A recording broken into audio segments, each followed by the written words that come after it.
Hello and good evening. Welcome to the hottest spot you're going to find on a Wednesday night. Welcome to the Attitude Shift. I'm Donna M. Butler. To my right, Arielle Butler, and the lady in blue with the beautiful red scarf looking really, really good tonight while we're looking really like chopped liver. Siobhan Shaw, how are you, beautiful? Oh, thank you so much. You're making me feel amazing. I gotta go check myself in the mirror. Right when you came on, we were like, dang, we look bad. Look at her. We look really bad. See, it must be something. It must be something to do with the orange hair I still have, but it is fading. So. You look great. Not orange. Thank you very much. We look like this before I turn the wheel over to Arielle for a little bit. We look like this because we're on a mission. We are trying to bake 100 Abia's Heart cookies by Friday morning, and we're going to go out and randomly give them away. Oh, that is so cool. So you guys, what a cool thing to do, especially at Christmas. What an amazing thing to do. And everybody, if you go to our website or go to our Facebook page and look back, a year ago or so, and you'll see these Abia Hearts. It's actually, there's a Facebook page for them, isn't there? Abia's Hearts. There is. And Donna makes these amazing, they're just sugar cookies, right? And then they're glazed with red icing. And it's basically you can tell people what you do. Like, why did you make these red cookies, and why do people give them out? Pass the love, share the love. Share the love of a heart cookie. They only, when we were selling them, we said it's the only thing you could get made in the U.S. for $1. And that's with tax, everything. There's no tax on the cookie. It's just $1 cookie. So that way anybody can afford it. But what we're doing right now, we're giving them away. We're baking right now. We're hot. We're sweaty. But we're baking them, and we're going to hand them off. We're going to pass it off, pay it forward on Friday, all day Friday. So look for a video. Well, sweetness looks good on you guys, so you do look great. Well, thanks a lot. You're welcome. So, go ahead. Speaking of paying it forward, I have a topic that, have you recently heard about the secret Santa layaway person who's going all over the country and paying people's layaways for them? Mysteriously? No, because I've been working really hard so I can put some presents under the tree this Christmas. But no, we're going to let you lead the show, Arielle Butler, because we want to review all the different attitudes in the news, and that one's a great one to start with. There is a secret Santa going around the country and paying people's layaways for them. So far, it's been in Florida and New York area, and they just go in the store thinking they're about to pay their layaways, and they've already been paid. It's been ranging from about $25,000 to $50,000 worth of layaways. I know. And yes, amazing. Remember how they had the guy who was going and leaving the tips for people that were like the what? Like going to the restaurants and leaving like $1,000 tips. Tips. Yes. Okay. Yes. Sorry, I heard another vowel, Yes. another consonant at the end of that. So something good going on in the news for us. It's very uplifting. It's amazing. It's great. It's something that we need to see. And I kept saying, how come I didn't do layaway? How come I didn't? I know. I'm gonna run right down to Walmart and put a layaway. Do layaway real quick. But it's been really good to see that, like Arielle said. Tara Kennedy Klein, who's a great friend of the show, great shifter, she had on Facebook the other day, she was looking for a current event that was positive. All the current events that, she was helping her son with a project, and all the current events were bad. And she was like, I want a positive current event. And there were so many that we found that were positive. I didn't get a chance to send them all to her because we're slaves in the kitchen. But that's one, just like what she's saying. And I kind of look at it as what we're looking for. If you're looking for good, you'll find good. If you dig deep enough through all the muck and, like we say, the mire, you will find something good. And that was an extraordinary way to end 2014, was seeing a secret Santa, a real Santa. you know, making sure Christmas comes to people. I love that. And, you know, I've heard of these Secret Santas in the past several years, but I haven't heard it to that extreme. That's, like, amazing. And I do think that the people that have money should spread the wealth as opposed to, you know, hoarding it and keeping it, especially at these times of year. But what about the other times of the year when people really need help? They need a job.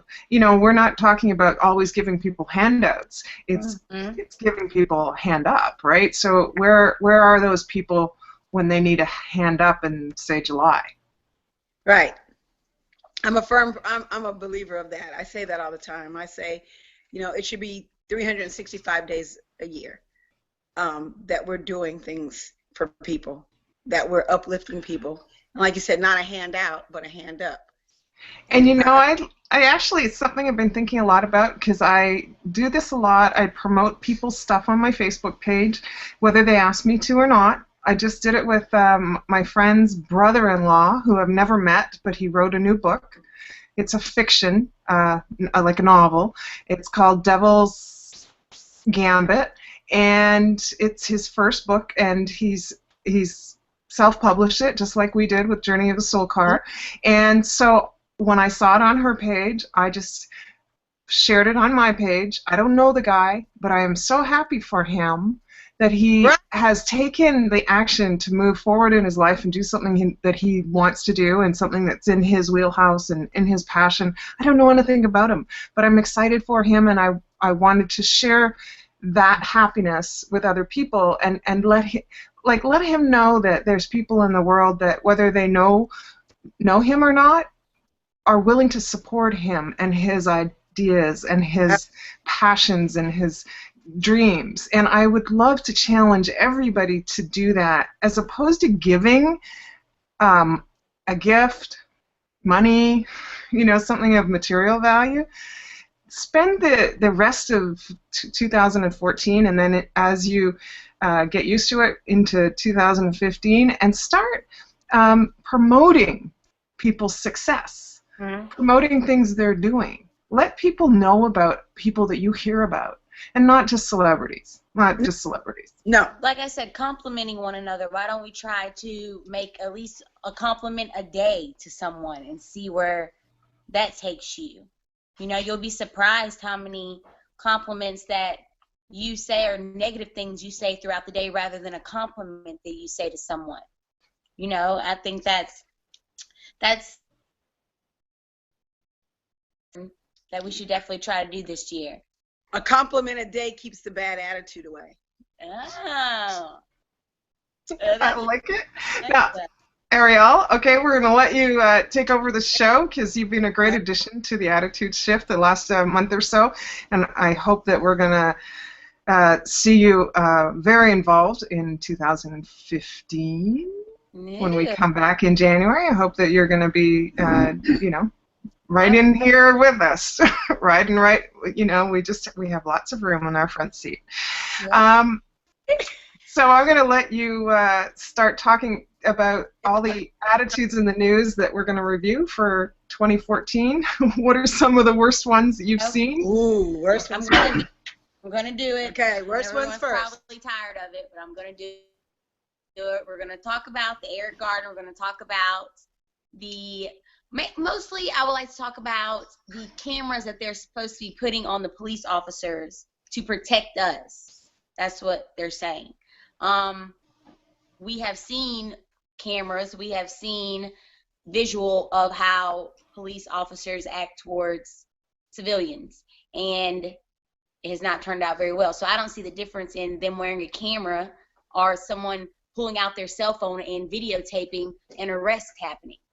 You know, so you don't think they're going to be? You don't think it's going to be any different? No, I don't think there's going to be any different. I noticed there's been a lot more fathers killing their children, and a lot more fathers killing their wives, their families, and just a lot more death happening in 2014. Just death everywhere. I think strange kind of things, like you said, death. You know, it's been the last few months, have been just like she said with the cops. Not so, and I'm not taking any sides. I'm just going to make that clear right now. It's not about taking any sides on this, because I, for one, don't know what I would do if I was a cop and I thought somebody was trying to hurt me. I don't know. So I can't go there on that. But I will say it's been strange. The deaths, the weirdness, has been so weird. I don't know how the planets are lining up or what the heck, is going on. But we're seeing the strangest, I think, rise in just the senseless deaths.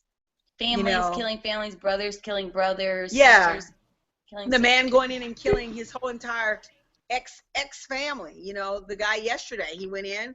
Well, it's 2 days ago. He went in and he killed his ex-wife, and then went and killed his ex-wife's mother, and then his ex-wife's, sister.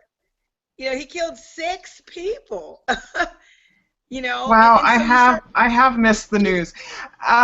Do you think that it's just the fact that the media is paying more attention to it, so we're seeing it? It's not that it's worse than, say, last year or 10 years ago. It's just in our face more? I think it's worse. I do. I believe it's at the end of times. I read my scriptures. I read my Bible. I believe that the signs that are pointing to is the last days. I believe that 100%. And so with that, you have to look at if what we read and what we say is, true, being, Christian and believing the Bible and everything like that, then you know what? We're going to get it in more trouble. If we don't start shifting some of these attitudes, we're just, we're in it to lose it. Not win it. Arielle, that's a good question. Now, it may be end of times, but does it mean that the world's going to blow up and we're not going to exist anymore as humankind, or all beings, or the entire planet is just going to blow up into smithereens? Or if we do start to have more compassion for our fellow man, and we do shift our attitudes, and we start to look at things from a more positive bent, do you think that the world will continue in a whole new direction? Is that the end of times? There has to be darkness before light. There has to be crime. Or, and there has to be or orange hair. Opposition. There has to be opposition, exactly, in all things. If you read in the Bible, it says that he has to have a reason to come back here, and he's getting a lot of reasons to come back here. There has to, I believe that there has to be opposition in all things. I feel like what's happening is that. That we're gonna keep shifting against it. We're gonna be like polar opposites to all the negative that's out there. We're gonna focus on helping people shift their attitudes, and hopefully that we all don't blow up into smithereens. Because I kind of, even with orange hair, I like my life. I think that's what's so cool, is that we have a choice, Siobhan. We do have a choice in this life. We do have a choice what type of attitude we get up with. If we get up with the mindset that we're going to kill our entire family, or we're going to get up and embrace our family, accept separation, accept loss, accept things that we can't change in other people. I believe, we can be happy. We can coexist with different people on this big, giant, like I say, blue marble. Don't we have a whole passage in our book, Journey of the Soul Car, about acceptance? Yes, we do. Not just tolerating other people and the things that are going on, but accepting them and those things, and letting go of it's not all about me and all the judgment and all the blame and all that kind of stuff. Because when you start letting go, I've noticed that I've not been watching a lot of news lately because I've been really busy, and John has the remote control when I am in the room. And so, we're watching The Big Bang Theory which is quite funny. It's fun to watch something in reruns that you've never watched before because it's hilarious. Yeah. I've watched The Voice and, trying to decide who was going to win that competition and then couldn't stay up last night late enough to watch who actually won. I don't know who won either. Right? Those are the kinds of things that I've been paying attention to, so I haven't even been paying attention to the news. I mean, I got like this little snippet that there was sort of a prisoner exchange with Cuba, and I was like, what? And then John was telling me about it at dinner, and I was like, oh, that's cool, right? But I haven't really been paying attention to the Sony thing. I know there's a lot of things that you guys are going to bring up. Awesome. Do you want to go to that one next? Actually, Sony is great. You can talk about the leaking. And, Mom believes it's not North Korea. Mom believes it's an in-house. I believe. Basically in America. I believe so. And I do. The FBI made a statement earlier. They cut in breaking news that they're really convinced that, hackers, in Korea or whatever have done this. And I'm saying, you know what? So who are we supposed to believe? Just because the FBI says it? The FBI has said a lot of things. I don't know what type of stunt this is. I don't know. But this goes back to exactly what I say, and I'll continue to say. If you don't have something nice to say, I don't care who you are, don't say it at all. Don't put something in an email that you don't want anyone else to see. It's just like taking your clothes off and taking pictures on your phone and thinking that it's not going to go in the cloud, or thinking that someone can't see it. Times are different now. We can transmit things, at the speed of light. And so for these executives to write emails and talk about Angelina Jolie, Will Smith's kids, Leonardo DiCaprio, saying all these things about these people, and then wanting to blame hackers or whatever because your big mouth information leaked out. Okay, if they did hack you, how different would it have been if there had not been not one negative comment from any of those Sony execs? They would have just hacked into nothing. So, do you think the whole Sony email hacking scenario is really just a way to promote the new movie coming out, The Interview? And I think it backfired because movie theaters have been pulling out. Today, one of the top theaters pulled out from showing the movie. They canceled the release date on December 25th. Oh, so it wasn't Sony pulling the movie? Because that's kind of the impression I got from the little bits I heard. Sony pulled it today. Sony pulled it today after the pressure from movie theaters refusing to show it. And but what great publicity for this movie, because people will now want to see it, and they may take it straight to DVD, right? And then we're all going to rush out before Christmas. I bet you it's already on the way to these stores.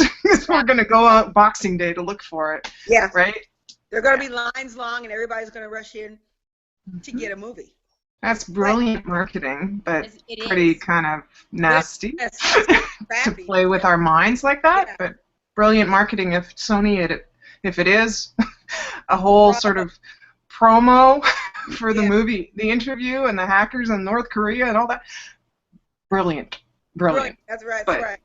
But I just think that I don't think it's a promo. I just think they open their mouths and I think they put their foot in it, and I think they're in trouble now. Some of their top box office stars are, But what if they're in on it? What if they're in on it? I thought about that, but I don't think the way Angelina Jolie was looking at that lady the other day, that picture said 1,000 things. That picture, the icy stare, the embrace that the Sony executive was trying to get from her, and the look that she, was giving her, the picture said it all. And I think to bring Will Smith's children in it, if it is a joke, then I think that there's some problems with them, because children are, just like they said about President Obama's children are off limits. Children are off limits. And some of the things they said weren't very nice. And these are people that, promoting their movies. And Will Smith has a movie coming out next year, through Sony. What about, this brings me to an attitude that I know you probably won't have on your list, Arielle, but basically, are we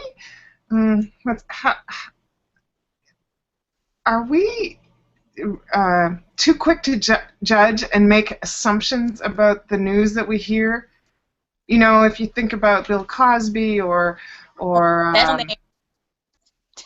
that's a good one. Bill Cosby is just a good one. So we're making all these assumptions that he's just this really dirty old man, but we haven't heard from him. And we've heard from these women, but nobody's actually, from what I can see, have vetted these women, right? There hasn't been a lot of vetting going on and looking into their backgrounds and stuff like that. So, you know, are we too quick to make assumptions based on what we're being fed by the media? Yes. I think yes, so. 100%. The media has been focusing on, like, there's a new show coming off, you know, Blackish, and then Off the Boat. What is it called? Off the Boat. It's called Off the Boat? There's a show coming off of the boat. So it's about immigrants, right, or refugees? Yes, it's about immigrants. And I was looking at that, and I thought back to when I was younger. They just wouldn't ever. That's just something you didn't talk about. Like, you didn't say those kind of things. Fresh Off the Boat or Blackish, and a black show produced by a black, making fun of black people. It's just crazy to me. And I feel like the media, yes, plays a role in certain things. It's just crazy how certain things happen with the Eric Garner, and all this has happened this year, and now they're coming out with this Blackish show. A lot of things are just very race-driven. Race-driven. And I agree. The media, you know, we think the media is the Bible. We think the media is, they know everything. They're right. We were watching a show today about how the media, how pictures from the war were doctored, how pictures from the war were, you know, staged, you know, when they couldn't get the right shot, how they would go back and take a dead body and lay it a certain way to look, you know, to get more passion from people, to get more emotions from people. The same thing with the news. There wasn't a day that we couldn't turn the TV on last week. Every channel was Eric Garner. Every channel was I Can't Breathe. Every channel, someone putting your hand up, protest all over the place. You know, and we're believing all this. Honesty is supposedly the new thing now. Like, you know, the new thing with commercials now, to be honest, right, about their products. You know. How honest, though? How honest? Only the honesty they want you to know. Exactly. Right? Only the things they want you to know about. I'll be very authentic with you, but I don't want you to see. But I don't want you to see what's in this closet. Right. Yes, right. Exactly. Yeah. We're a kind of people that when we see something on TV, we have a tendency to believe it's true because it was on TV. You know, we have a tendency to believe it's true because it was on CNN. You know, we are like that. That's what we believe. Instead of sometimes, like you said, we rush to judgment so quick. We rush to point our finger at Bill Cosby. And she has it down to talk about Bill Cosby. You want to go right in? That's what she was, yeah. Yeah. We rush to judgment to talk about Bill Cosby, but what about the women? I'm truly, as a woman, I'm pretty pissed off at the women. Because you know what? If I was drugged, I don't care who he is. I don't care who he is. If you drug me and fondle me and do all these things to me and I wake up and I'm undressed, or I wake up and what some of these women said that they woke up to found him, you know, and found him doing, do you think I'm going to just shut my mouth? For 20 years, I'm going to be quiet. They lived with it for this long. You know, a lot of them were even saying that they don't want to ruin their career. So what took so long? So I know some people are going to say repressed memories, you know, that, you know, you held it in because you were traumatized or whatever. And like I said, on this, I'm taking, you know, I'm in the middle because I look at, you know, Bill Cosby, and this is what makes me mad about people is because we look at Bill Cosby and say, not Cliff Huxtable. He's not Cliff Huxtable. He's Bill Cosby who played Cliff Huxtable. He's not Dr. Huxtable. This isn't the Cosby Show. So we have a tendency, once again, to look at media and say, well, you know, he was really good when he was, you know, Dr. Huxtable, or when he was on I Spy with Robert Culp, you know, 25 years ago. Yeah, folks, that was written for him. That was a life written for him and he portrayed. It wasn't his life. He's like everybody else has got foibles. Skeletons, mistakes. You know, he makes mistakes. We all make major mistakes in our life. We all do, and I'm not condoning if he did this to these women. What I'm saying is, it sounds like, and so many things that we do, it sounds like we're making assumptions without the facts. He hasn't been, you know, indicted. Yeah, he probably won't. These crimes, right? Do you know what I mean? But we've judged him in the court of personal. Yeah, judgment. Judgment. Judgment. Yeah, and I don't know how many women. Because it's just a thing that I think that women have to deal with, and we have to be strong about saying no, and walking away, and saying something to somebody in the authority that can do something about it right away. Right. 20 years later, I think it's lost its edge only because he's a celebrity. Exactly. If I thought back to, like, you know, when I was 16 years old and there was this, like, you know, old geezer who was all like this, you know, first of all, I couldn't even remember his name, right? But if he was a celebrity, I probably would. Exactly. Correct? Exactly. And I remember locking myself in a bathroom because I didn't want to be around him, and I was alone with him in a house. Like, but I wouldn't go and try to ruin his life today. Right. So I think that there's an attitude on both sides. Because I actually went home and told my mother about it. Right, see? I went home and told her about it, and she was like, okay, well, you're never going back there, right? And who knows, she might have called him up and said, hands off. You're, you know, dirty old lech. Stay away from my teenage daughter, right? Right. And that was it. But how many of us have had experiences like that? And we're not calling up people 30, 50 years later and saying anything about it. I don't know. It's just that's one that I guess it's going to have to play out, you know, through the media and through us using our common sense. And you know what? Finally, I'm going to say this. For us to say, you know what? I don't care. I feel like if you're okay with it, I'm okay with it. Right. I don't care. That's what I feel like. Go ahead. Just like with the Ray Rice thing that's going on right now, go right into the that. Tom Brady incident. These are human beings. They play, and then my thing is they play football. Wow, like they just play football. They're not. What Tom Brady do? They're not. They're playing football. They come from all parts of the world. You know, they're human beings. They're mad at Tom Brady for saying the F word on the sidelines at his game. My Tom. Are you kidding me? Yeah. But they put the camera Are you on him. kidding me? They do that deliberately. Every time something goes wrong and it's the Patriots playing, they zoom that camera in on Tom Brady just so they can catch him dropping the F-bomb. Like he said, take the camera off me then. And watch the ratings go down once Right. the camera's off Tom Brady half the game. Right. I know. That's my Tom. Or Ray Rice with his. But in commercials and in movies and in things that are aired for the general public, they can, you know, call it, you know, shut the front door. Right. That's okay. You know what you're saying. You're saying the F word. You're saying it. Or whatever. You're just trying to get around the censors. Like, give it a break. Who cares? All kinds of crazy You stuff. say damn and crap. Like, I was listening to Blake Shelton. He must have said crap 100 times on The Voice because he couldn't say the S word. Yeah. That is an equivalent to crap, Right. right? So crap's okay, but the S word isn't. Like, hello? Yeah, and This, I can you know, when kids hear this, it's not about the kids. It's about some people who think that they're better than other people. Well, bottom line is I can click over 2 channels and hear the same words at the same time on another channel.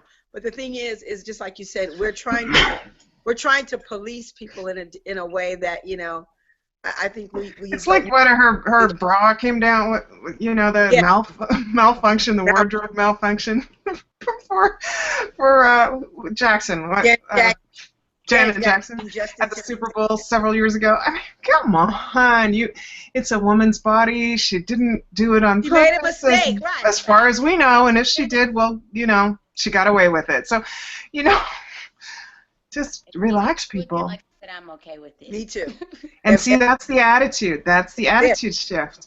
But I guess if we didn't have people that were all bent out of shape about things, there wouldn't be anything to talk about that would get ratings, because all we're interested in is to hear about the crap.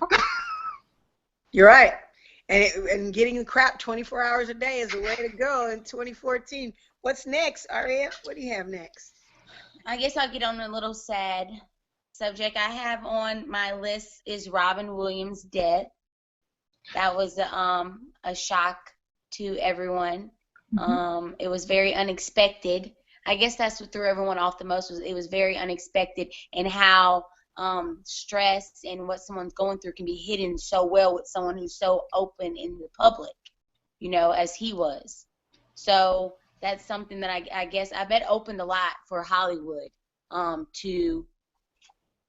for us to see. You know, for me it was difficult because all I could think about was Robin Williams. You know, like, I know, yeah. Mrs. Doubtfire. Mrs. Doubtfire, right? You would think he was the happiest person. How he came off was one of the happiest actors that I know, and he acted very well. Literally, he has been acting his entire life, because obviously he had been dealing with that for a while, and for him to be in such a big business, for him to feel like he had no one to talk to is very scary. And I think it raised awareness on depression. I think we're going out of 2014 with a different way of looking at depression. It certainly stirred emotion in me to realize that there were some things going on in my life that I needed to address, because no one likes to hear when you're sad. And I'm most likely when Robin Williams probably felt the most alone. Nobody likes to hear when you're sad. People always want to hear when you're excited. People even want to hear when you're fighting, right? You know, with your spouse or your friend, that kind of drama. But when you're sad, people generally just say, "Oh, get over it. It's okay." Or they just go away. Their stories just go away. You don't even hear about them anymore. When Britney Spears shaved her head, she was the main topic of conversation for a whole year. No one knew anything about what Britney Spears is doing until recently. She just came out with a great great pictures with her new body that she has now. But she went away for a while. You know, if they, like you said, the media, if they don't need you or use you for a certain extent that they need you for, then you're just gone. And I think that's exactly when you stop to think of some of the celebs that have dealt with depression and who are gone now. Amanda Bynes, she's not dead. She's not dead, but she's now locked away in a mental hospital. This is a young actress, you know, that just, we watched her go over and we watched her go over the deep end. Her parents now have, you know, conservatorship over all of her assets, and she's put away. So what do you think went different? What was different for Britney Spears for her to overcome her problem, and with Amanda Bynes and Robin Williams? What do you think, Siobhan? What happened differently for Britney Spears to be okay, or seeming okay, and for Robin Williams not to make it? Maybe compassion. There was compassion missing from the people around him.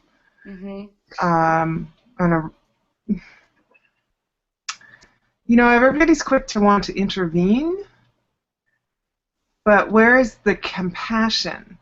Where's the understanding that this is maybe a chemical imbalance? In most cases, I think depression, major depression is. It's just not about our sad little feelings, right? Our hurt little feelings or something like that. That's just, we've talked about this on the show, the difference between, you know, attitude shifting depression, right? Just your typical everyday garden variety depression, which is small d, and then the big D depression, which would be up there with the diseases like cancer and heart disease and you know, leukemia and Lou Gehrig's disease and all those kinds of things, right? So I think the big D depression, I think there is a chemical imbalance involved. So where are the people with compassion for the disease the person has.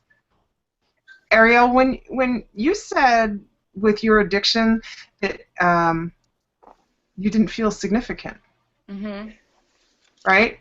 But you felt significant in the with the people that were involved in the addiction, right? You know, you felt significant that way, but not with your family, right?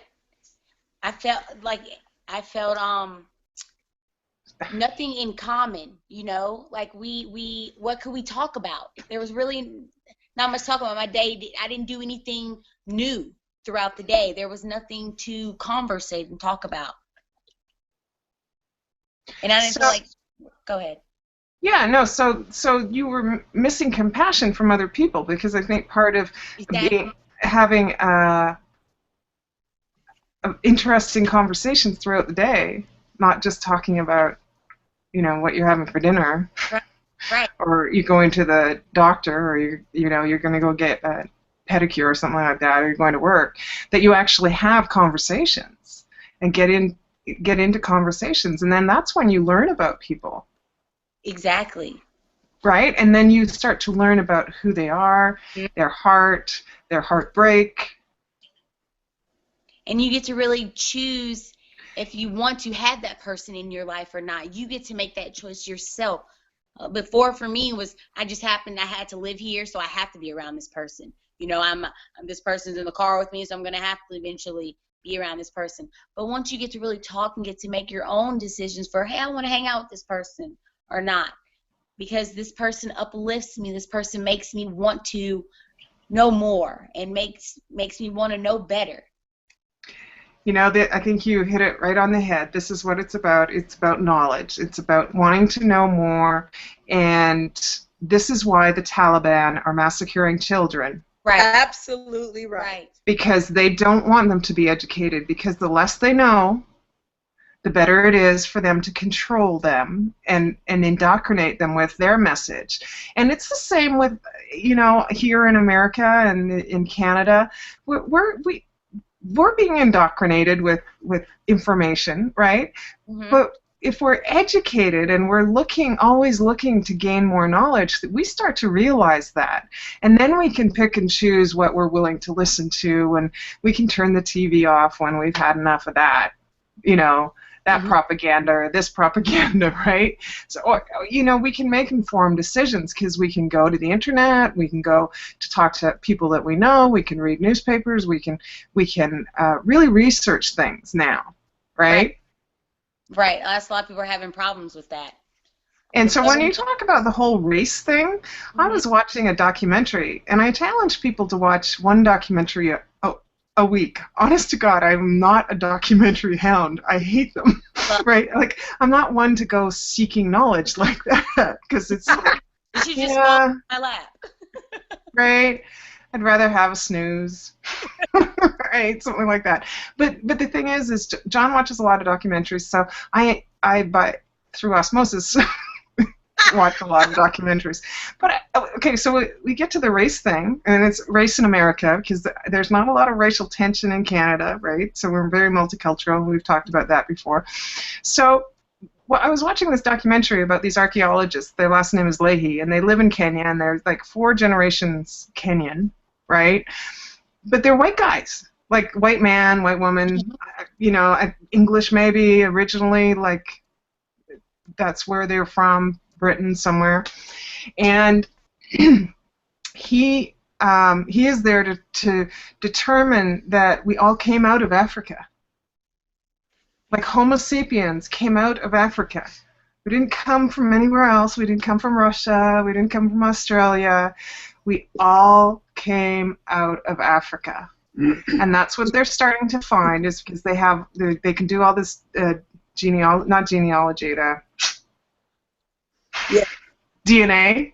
Right. We all come out of Africa. Now, if you think about that takes the race relations away.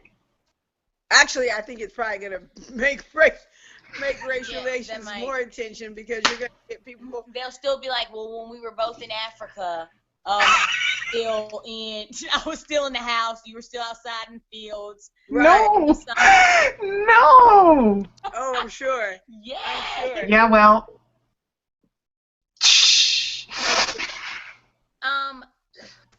It always, for some reason, switched. goes back to race. It does. It just does. What? Speaking of that, Oh, you need to ask me what I'm drinking. Oh, what are you drinking? Well, Siobhan? ask why she's asking that. I'm gonna go and get I'm gonna take a step away because I'm gonna have to hook something up because we're running low on battery here. No, we can actually wrap the show because we're really, over time. Over. Well, Yeah. she had a list, but you'll find more. Arielle's gonna be doing some really interesting things for the year, and I'm surprising you. Arielle actually is every day. She's going to on the Attitude Shift post an event, and she's going to talk about it. She's Cool.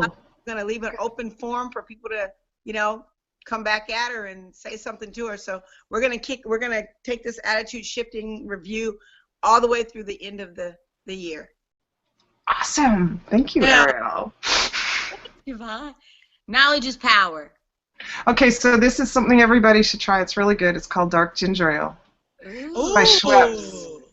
It's in French they call it amber, amber ginger ale, but it's Schweppes Dark Ginger Ale. I'm guessing you guys could get it in the United States as well, but it's really good.